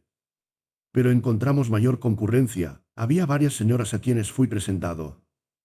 Atenea tocó en el piano admirablemente y en diversas ocasiones el banquero, que parece ser un aficionado, estuvo cerca de ella, volteando las hojas del papel de música. Oh, qué odio me inspiró la música. Al fin Atenea me consagró unos instantes. Perdonad, me dijo, anoche creí encontrar en algunas palabras del doctor Gerard la seguridad de que no erais un proscrito político, como yo me figuraba. Efectivamente, no estoy proscrito de mi país. Y por otra parte, debí haberlo comprendido desde luego, por vuestra resolución de residir definitivamente en Venecia. Los proscritos políticos viajan, añadió sonriendo, mientras que sus enemigos dominan. Pero se mantienen siempre pendientes de sus esperanzas, y no bien cae el gobierno proscriptor, cuando vuelan a su país. Es cierto, y yo no pienso volver al mío. Pero entonces, ¿habéis sufrido algún inmenso pesar que os hace buscar el olvido, en tierra extranjera? El olvido no sería bastante. Pues entonces, habría algo más definitivo y más eficaz. La muerte. Exclamó palideciendo y asombrada, pero esa es la desesperación. Es simplemente la convicción, es el tedio. El tedio es como un océano amargo, cuyas ondas, al llegar a los labios, hacen desear la muerte, como un refugio. Me espantáis. Y no me atrevo a preguntaros la causa de tan terrible dolor, pero me interesa vivamente. Y sin embargo, señorita, nada hay más sencillo y menos misterioso, y que menos pudiera impresionaros. Os puedo contar todo, a vos, un ángel. Ah, contadme, contadme, pero no ahora. Hay muchas gentes, nos distraerían y la confidencia es un misterio sagrado. ¿Podéis venir mañana en la tarde? Estaremos solas mi madre y yo. Me interesa vuestra historia. Pero, os repito, no es una historia de complicación romanesca, ni de peripecias dramáticas.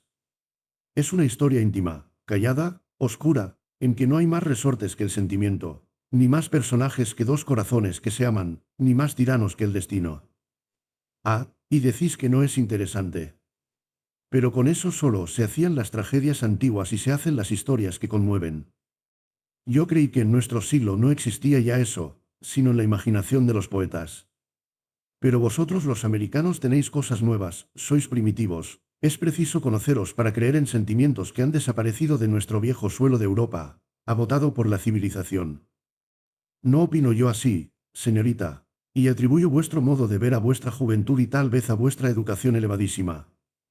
Al medio en que habéis vivido, a vuestra inexperiencia complicada con vuestra instrucción. El amor vive aún en Europa, como donde quiera. Bien, ya hablaremos de eso, vendréis mañana, ¿no es verdad? Vendré, aunque no sea más que por la esperanza de que creáis en la realidad, al mirarla en el fondo del abismo. Y aunque no soy un ángel, como decís, yo procuraré, que recorráis conmigo las alturas serenas de otra región en que no domina. ¿El amor? El amor, es posible, pero no la desesperación. Y se separó de mí, con una sonrisa de diosa. ¿Será verdad lo que el doctor me ha dicho? Oh. Pero esta mujer es una niña. No ha sentido, y eso es todo. ¿Qué va a decirme a mí, al tronco carbonizado por el fuego. Tengo impaciencia por verla esta tarde. Venecia, de mayo. La he visto y le he hablado. Estaba sola con su madre, que nos abandonó un gran rato, diciéndonos que necesitaba escribir. Le he relatado mis sufrimientos. Los ha escuchado atenta y pensativa. A veces sus ojos se han llenado de lágrimas, pero otras, sus labios, esos labios benévolos y risueños, se han plegado con un gesto de amargura y de contrariedad. ¿Qué puede haberla disgustado? Y sin embargo, nada hay innoble, ni pequeño, ni mezquino en cuanto le he contado. ¿Será que esta historia echa por tierra sus teorías? ¿Será que encuentra demasiado frágil el corazón de la mujer, y que esto le causa pena? No lo sé, pero la impresión que le ha quedado es indescifrable. No sé qué idea tiene de mí. Tal vez en el fondo me juzga un loco, un visionario. Nos despedimos al oscurecerse la tarde, y ella me habló poco, parecía taciturna y se excusó de no hablarme acerca de la filosofía especial del amor, porque se sentía mal de la cabeza. Yo sentí oprimido el corazón. Algo me dice que la historia íntima de mis pesares no satisfizo el interés que ella mostraba por oírla. Fue vulgar, quizá, en su concepto. No iré esta noche a verla, como es natural, después de haber pasado con ella la tarde, y sabiendo que sufre de su neuralgia y me acuesto contrariado y sin apetito.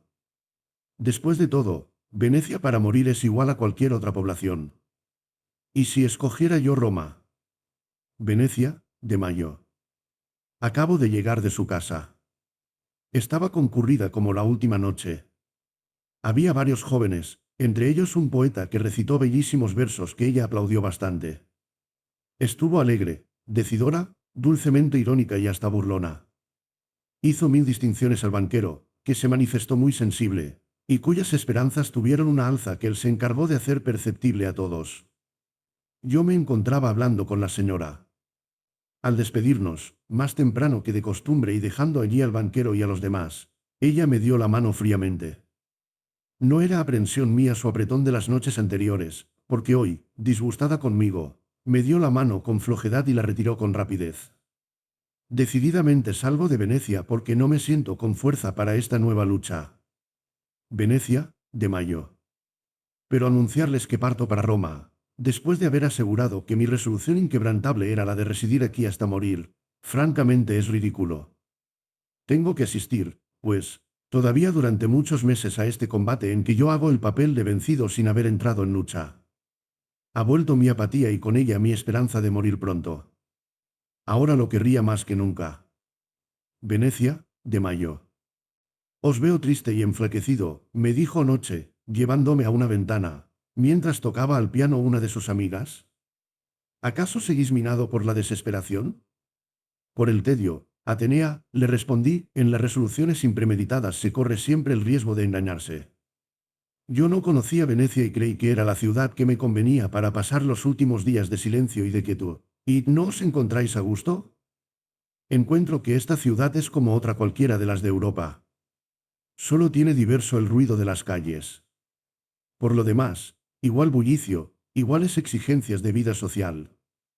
Y es que para los anacoretas de la religión o del fastidio, solo convienen los desiertos.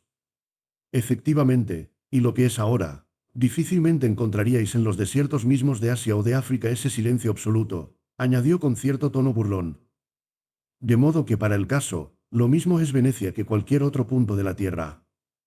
Quedaos y os convenceré de que si sufrís así, lo debéis a vos mismo, a vuestra imaginación privilegiadamente exaltada y, sobre todo, a una circunstancia en que he pensado mucho. ¿A cuál? Pregunté ansioso. Temo decíroslo, pero razonamos como fisiologistas y me lo perdonaréis. Si vuestro amor hubiera sido ideal, si hubiera tenido las puras alas del espíritu con las que se eleva hasta las alturas celestes, si no hubierais hecho consistir vuestra felicidad en los goces pasajeros de la tierra, las esperanzas de la unión eterna impedirían con un rocío benéfico que se secara vuestra existencia, abrasada hoy por la desesperación. Pero, ¿qué queréis decirme? Que mi amor ha sido solo sensual, solo impuro, que he sacrificado a un ídolo de barro. Yo digo que la intimidad en que vivisteis, que la contracción de todos vuestros sentimientos, de todas vuestras creencias en ese amor absorbente y dominador, Ha sido causa de que al desaparecer el objeto único de vuestras aspiraciones, os deje como un árbol sin savia. No habéis alimentado en el alma nada que fuera inmortal, como ella. Y que viviera en vos todavía, consolándoos y aun haciéndoos partícipe de felicidades que no conocéis, porque no las habéis buscado. Atenea, le respondí, tenéis ideas acerca del amor muy singulares. De seguro no lo conocéis, puesto que habláis así. Lo habéis visto en vuestros libros y tal vez en vuestro pensamiento de niña, pero no lo habéis sentido jamás. Es cierto, jamás lo he sentido. Pero así lo concibo solamente. El mundo y el tiempo se encargarán de modificar vuestras opiniones. Y bien, ¿queréis que hagamos una cosa? No podemos hablar aquí de esa materia largamente. Escribime vuestras teorías, tendré gusto en discutir con vos y os escribiré a mi vez mis opiniones. Yo soy una estudiosa y si no os parece extravagante mi petición, obsequiadla. ¿Me escribiréis? Os lo prometo. ¿Cuándo? Muy pronto. Es demasiada honra la que me hacéis, para declinarla, y la acepto, aunque tengo miedo de confirmar la mala impresión que os he causado con mi confidencia. ¿A mí? A vos. He creído descubrir en vuestra conducta para conmigo y a pesar de la admirable delicadeza con que la habéis velado, un sentimiento de disgusto, algo glacial que me ha llegado aquí. Dije señalando el corazón. ¿Oh, yo disgustada? Me respondió con sorpresa. Seguidamente no lo habéis comprendido. Dios mío. ¿Y habéis estado estos días bajo semejante impresión? Sí, impresión indecible. Añadí tartamudeando. Me perdía. Mirad, me dijo tratando de separarse. En todo caso, no es disgusto lo que vuestra confidencia me ha causado. Ha sido asombro, ha sido una revolución completa en mis ideas preconcebidas. ¿Qué sé yo? Perdonadme, podéis causarme terror, pero nunca disgusto. Escribime y traedme vuestra carta en la tarde. Pero, ¿no me escribiréis vos también?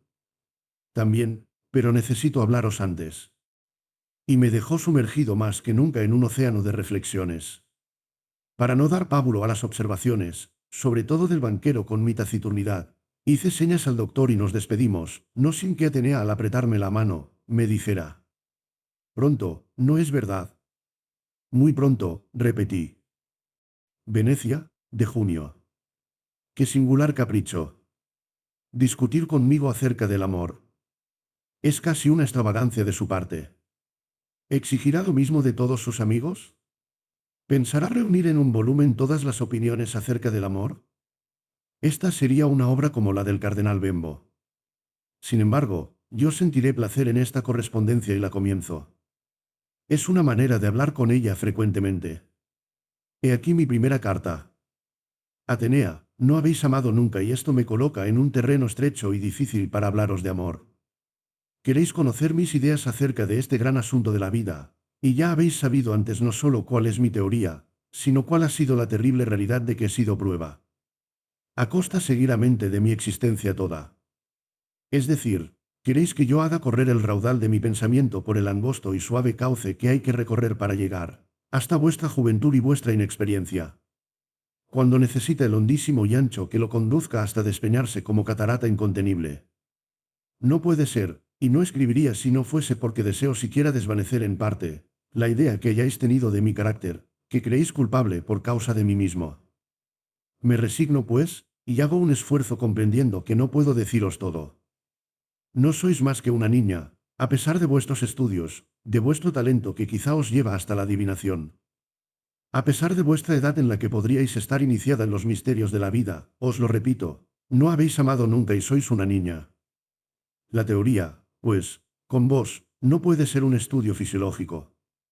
Tiene que limitarse a ser una exposición razonada y débil sin el apoyo de la experiencia, primer fundamento de la convicción. Vuestra inteligencia elevada y pura es como esas nieves que coronan las cimas de los Alpes. Dominando la tierra, permanecen serenas y vírgenes en su intachable blancura, y solo ven la nube que pasa besándolas humildemente, el sol que las acaricia con sus primeros rayos. La luna que refleja en ellas su mirada melancólica, y el cielo que las cubre amoroso con su manto azul. Hasta ellas no llega el polvo de los valles, ni la espuma impura de los torrentes, ni los rojos fulgores del incendio, ni los rugidos de las fieras, ni los clamores desesperados de las víctimas humanas. Pertenecen al mundo, pero no contemplan sino la parte más bella de él, no presencian sus tristes espectáculos, sus atroces desgarramientos, no escuchan los ayes y no ven las lágrimas de las cosas. Hállanse colocadas sobre la cabeza del titán, pero ignoran las tremendas agitaciones de su corazón. Así es vuestra inteligencia, Atenea. Así me parecéis cuando me habláis de ese amor ideal que puede sustraerse al dolor, que vuela en regiones etéreas y serenas, que puede vivir fuerte y sobrevivir a las pruebas del tormento y de la muerte. Pero, ¿qué significa ese amor ideal de que habláis y de que os habéis forjado una idea fantástica? Perdonad, al estudiarlo para escribiros, me preparo religiosamente. Yo bien sé que vuestra alma blanca y virginal debe ser respetada, como una tierna flor. Ni el aliento siquiera de una teoría desoladora debe marchitar sus pétalos. El sentimiento mismo debe pasar trémulo y humilde sin opacarlos y sin lastimarlos. Pero la luz, una luz velada y tibia no puede hacerle mal, y la verdad es la luz. Mi profundo respeto pondrá el velo en ella, y mis dolorosos recuerdos mitigarán su fuego bajo la ceniza. ¿Qué cosa es el amor ideal, Atenea? Si es un amor que nace y se desarrolla en el cerebro, todo amor es ideal. Si solo debe darse este nombre al amor que en el estilo místico se llama puro, y que por una abstracción incomprensible se desliga de los sentidos, entonces el amor ideal es una quimera. Cuando no una locura. Quimera, sí, que han inventado las religiones sin saber bastante lo que inventaban, quimera que ha producido extrañas aberraciones y que ha dado lugar a no pocos errores. La religión la hizo vivir en el fondo del sentimiento místico, como una esperanza contra la cual protestaban siempre el pensamiento que no la comprendía y la organización que se rebelaba contra ella. El amor místico ha sido en la Edad Media, y aún después, aún hoy, el cáliz vacío en cuyos bordes han quemado sus labios sedientos todas sus víctimas, sin lograr arrancarle una sola gota en que apagar su sed. Pensadlo bien. Pensad en esas pobres vírgenes enamoradas del ideal y que se arrancaban voluntariamente las leyes de la naturaleza del mundo para encerrar en un claustro su corazón rebosando juventud y fuerza, y su alma llena de aspiraciones infinitas que sólo creían satisfacer en el silencio de la contemplación y en la comunicación directa con el cielo. ¿Qué han encontrado allí? El mutismo cruel en que se envuelve la vida monástica no ha podido revelarnos las desesperaciones frenéticas, los arrepentimientos sombríos, las maldiciones en voz baja que se han estrellado millones de veces contra las frías losas del altar o contra los altos y callados muros que las separaban de la vida social. Pero a falta de estas revelaciones múltiples y constantes, la experiencia ha podido recoger los sufrimientos para comprobar la existencia de esos dolores ocultos, que cuando no han conducido a la locura han producido el aniquilamiento moral. Y la ciencia con estos datos y con los que recoge del estudio humano, ha podido concluir también que las teorías que contradicen la ley común de la naturaleza no pueden nunca sobreponerse a esta, ni se ponen en práctica impunemente. Pero ya me parece oíros decir que no habéis querido hablarme de ese amor ideal cristiano, producto de una época y que se resolvía en un ascetismo monástico y en consunción física y moral. Pero entonces, Atenea, ¿de qué amor ideal habéis querido hacer mención? ¿Acaso del amor que Platón inventó, como una teoría, y que deriva de él su nombre, de amor platónico? Pero ese amor del alma, casto e inefable, existe como sentimiento, cualquiera que sea la clasificación psicológica que se le atribuya, y como principio. Pero hacer consistir en él toda la aspiración del alma y todo el objeto de la existencia, es una utopía. Se necesitaría no ser humano para creerlo realizable. Precisamente el cristianismo neo-platónico fundó en esta teoría loca su amor místico, y ya vemos que ha extraviado a la humanidad. Pero el cristianismo, al menos, pretendía arrancar las aspiraciones humanas de la tierra, y elevarlas solo a las esperanzas eternas de una vida mejor. Las miradas del enamorado místico debían apartarse para siempre del mundo y fijarse solo en Dios, buscándolo siempre entre las nubes del éxtasis o entre las ficciones de la alucinación. Pero aplicar estas exigencias al amor humano, eso, lo comprenderéis, Atenea, con vuestro altísimo talento, es absurdo porque es imposible. El alma enamorada de un objeto de la tierra puede vivir soñando mientras que espera, mientras que aguarda. Pero la desesperación no tiene sueños consoladores, y un objeto de la tierra no tiene a su disposición un paraíso más allá de la muerte, para hacer esperar a sus amantes. El amor sin esperanza acaba por convertirse en tóxico o por desvanecerse. Ahora bien, ¿Qué esperanza es esta que es la única eficaz para dar vida al amor? Pues esa esperanza es la misma que alienta el amor místico, la posesión.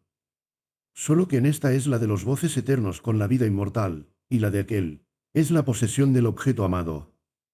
Posesión, perdonadme, no es una palabra indigna, aunque el vocabulario vulgar la haya desnaturalizado. Posesión en el amor, es la conciencia de ser correspondido, y de haber fundido en otra alma los sentimientos de la nuestra. Esto basta para poseer. Pero para producir semejante convicción se hacen indispensables los medios. Y estos medios son precisamente los que marcan el límite entre la falsa teoría del amor ideal y la verdadera, del amor conforme a la ley humana, a la ley de la naturaleza. En vano se buscará la expresión del amor en otro medio. El origen mismo de él no puede residir más que en los sentidos. Para dejar el estilo nebuloso de la abstracción, supongamos, Atenea, que yo estoy enamorado de una mujer. ¿Quién es esa mujer? ¿Una mujer ideal? Entonces es un sueño poético, y aún así, ese ideal ha tenido su origen en la contemplación de la mujer real. El objeto no es definido, no tiene nombre, no existe, como sujeto en la tierra, es puramente subjetivo. Pero semejante mujer no podría producir un sentimiento que mereciese el nombre de amor. Sería, cuando más, el capricho de un pintor o la fantasía de un poeta. No debemos tomarlo en cuenta. Más positivo, aunque pertenezca a la fábula, sería el amor delirante de Pigmalión a su Galatea de mármol. Al fin, era un objeto viviendo fuera de la imaginación.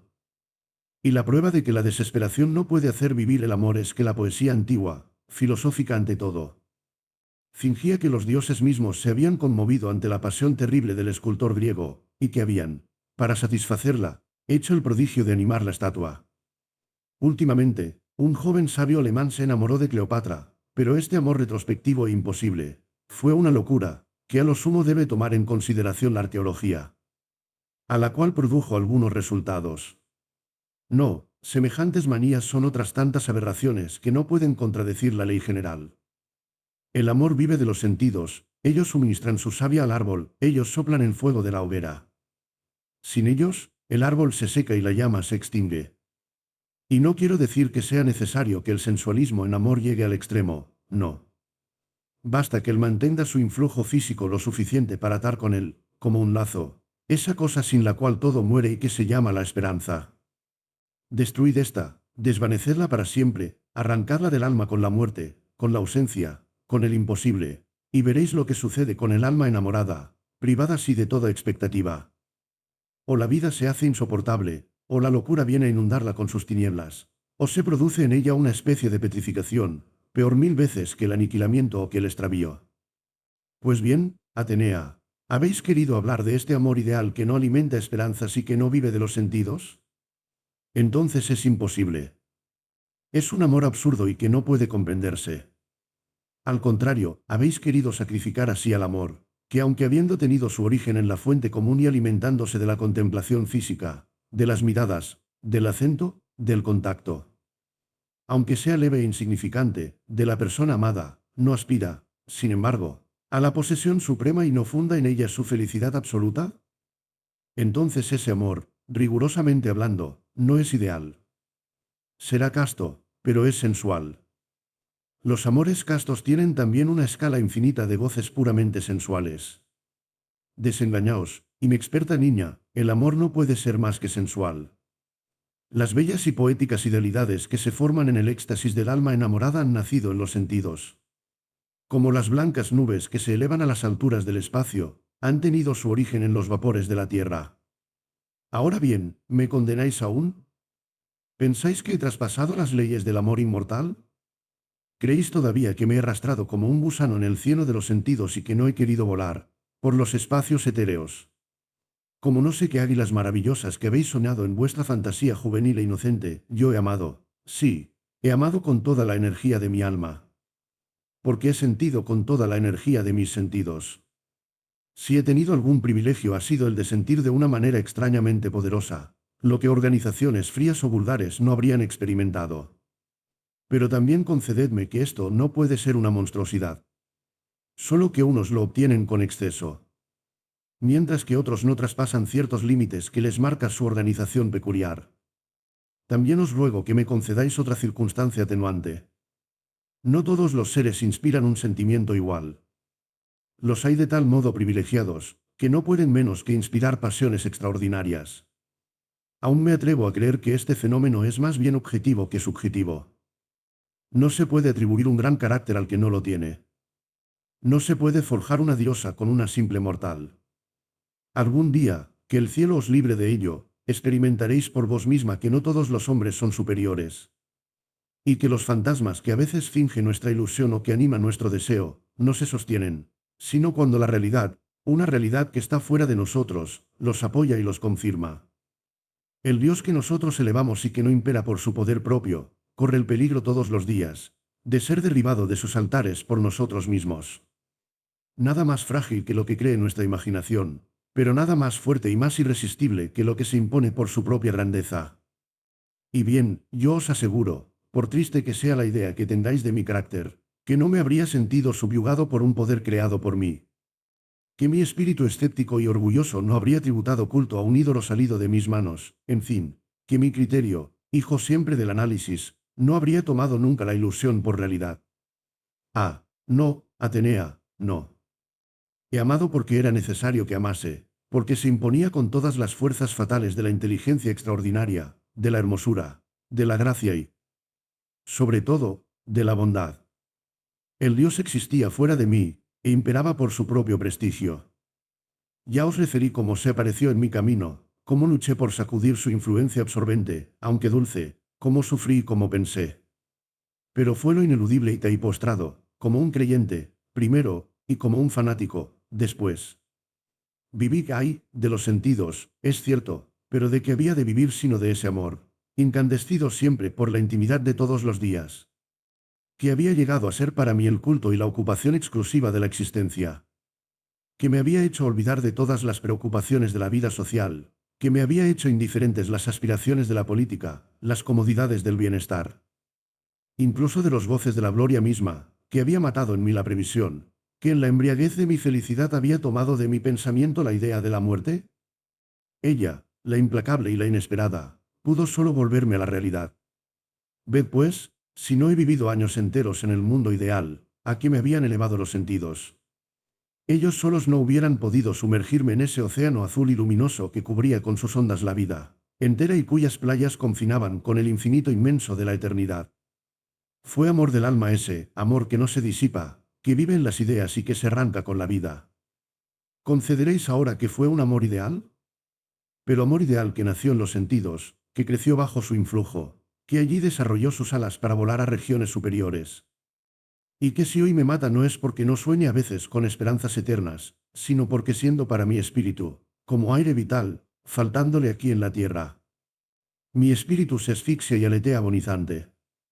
Ya sabéis, ahora, cómo ha sido sensual esta pasión de mi vida.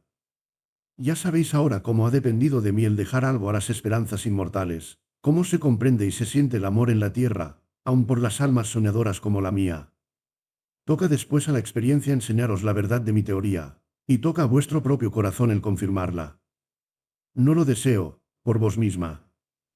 Querría que pudierais sustraeros a esa ley irresistible, porque os ahorraríais un mundo de dolores, de inquietudes y tal vez de desesperación. Tenéis un alma poética y elevada. Sufriríais mucho. En amor el talento se convierte en una corona de espinas que desgarra el corazón.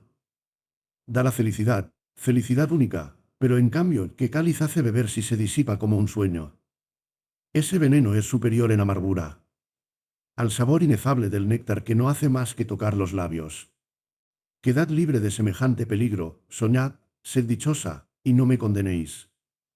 Al contrario, compadecedme.